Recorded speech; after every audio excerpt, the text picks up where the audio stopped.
তো আপনি কোরআন পাইলেন, আফসোস তো আমার এখানে। সুখী তো হইতে চায়, আল্লাহ যদি সুখ নাই দিবে তাহলে আপনাকে মুসলমানের ঘরে নির্বাচিত করলেন তো করলেন কেন? আমাকে বুঝান।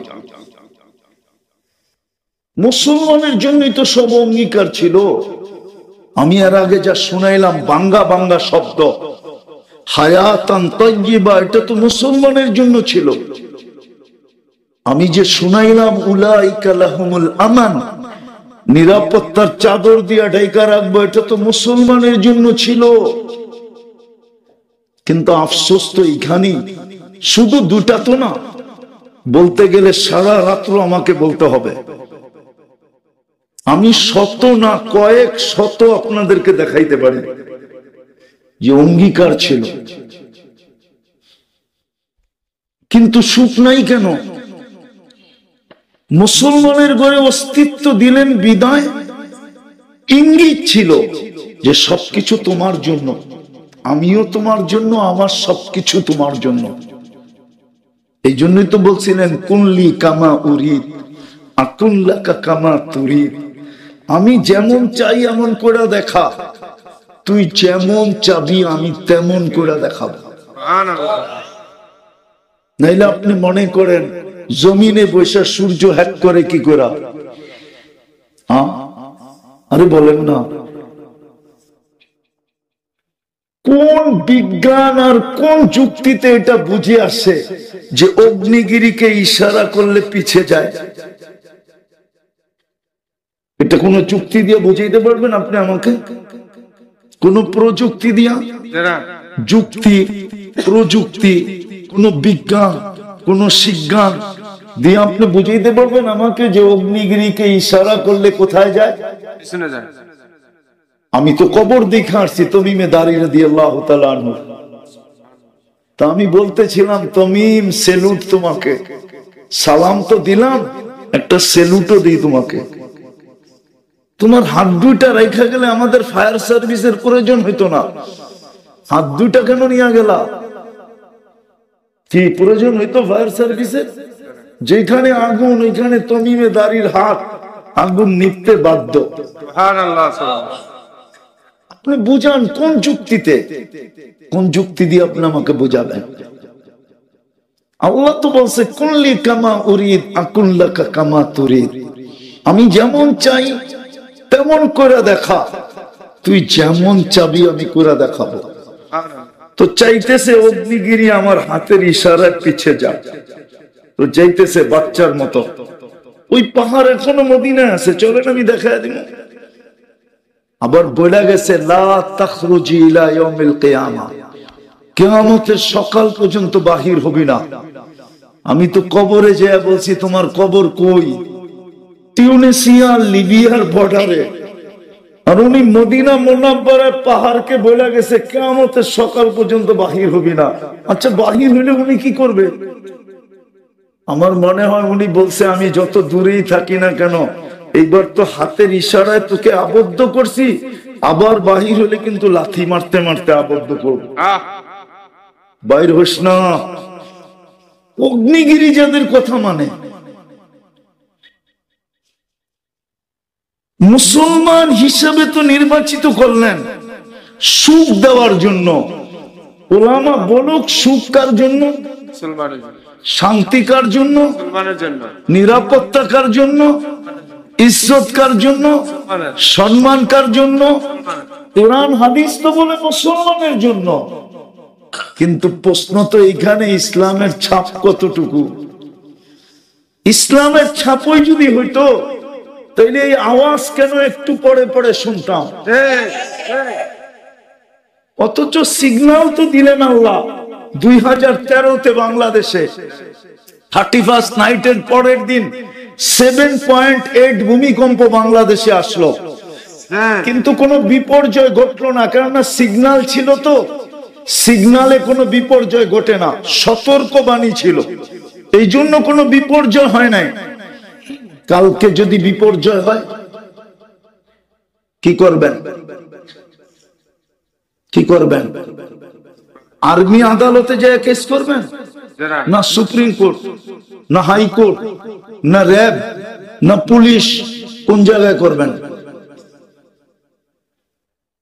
মুসলমান যদি আমি হইতাম, ইসলামের ছাপ যদি আমার ভিতরে থাকতো, তাইলে এই আওয়াজ কেন আসতো? ইসলামের ছাপ যদি থাকতো, পায়ে হাত রেখা বলি, তাহলে যুবক নেটে দেখা চুল কেন কাটতো? ডিজাইন কেন নেটের থেকে নিত? ইসলাম কি চুলের ডিজাইন দেয় না? মা বোন কেন সাজগোজ নেটের থেকে করতো? ইসলাম কি সাজগোজ দেয় না? ইসলাম কি সাজগোজ দেয় না? হ্যাঁ, যদি মুসলমানই হইতাম, তাহলে ইসলামের ছাপ নাই কেন আমার ভিতরে? আমি তো সুখী হইতে চাই, সুখ তো আল্লাহ মুসলমানকে দিতে চায়। এই জন্যই তো আপনাকে আমাকে মুসলমানের ঘরে নির্বাচিত করলেন, প্রিয় পাত্র বানায়া করলেন। আগে আপনি প্রিয় হয়েছেন, তারপরে মুসলমান হয়েছেন। কোরআন এটাই বলে, মাইয়ুরিদিল্লাহু আন ইয়াহদিয়াহু ইয়াশরা সাদরাহু লিল ইসলাম, মাইয়ুরিদিল্লাহু খায়রান ইউফাক্কিহু ফিদ্দীন। আপনি আগে প্রিয় পাত্র হয়েছেন কার কাছে? কি কোন আল্লাহ? এরকম বলেন, 99 পদের মালিক আল্লাহর কাছে আমি প্রিয় পাত্র হয়েছি।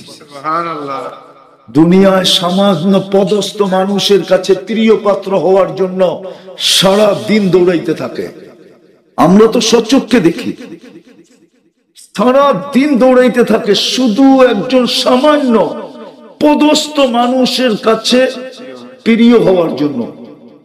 একজন কমিশনারের কাছে, একজন এমপির কাছে, একজন মন্ত্রীর কাছে, একজন চেয়ারম্যানের কাছে, একজন উচ্চ পদস্থের কাছে প্রিয় পাত্র হওয়ার জন্য সারাদিন দৌড়ায়। অথচ আল্লাহ যারটা 24 ঘন্টা ভোগ করি, সমস্ত চাবি যার কাছে, সমস্ত সুইচ যার আন্ডারে, অফ করতে দেরি, অফ হইতে দেরি হবে না। হায়াত কার হাতে? মউত, সুস্থতা, অসুস্থতা, ধন, দারিদ্রতা। নাহলে কবি কেন বলবে, সকাল বেলার ধনীরে তুই ফকির সন্ধ্যা বেলা? সন্ধ্যা বেলার ধনীরে তুই ফকির সন্ধ্যা সকাল বেলা। জন্য এভরিথিং যার হাতে। কিন্তু বলবেন উল্টা পাল্টা করতেছি, কিছু তো বলে না। হ্যাঁ, এটারও একটা কারণ আছে, আপনাকে ইচ্ছা স্বাধীনতা দিছে দেখা কিচ্ছু বলে না। শুধু এতটুকু বলছে, নাযিরুন কাইফা তা'মালুন, আমি তাকায় তাকায় দেখি তুই কি করিস।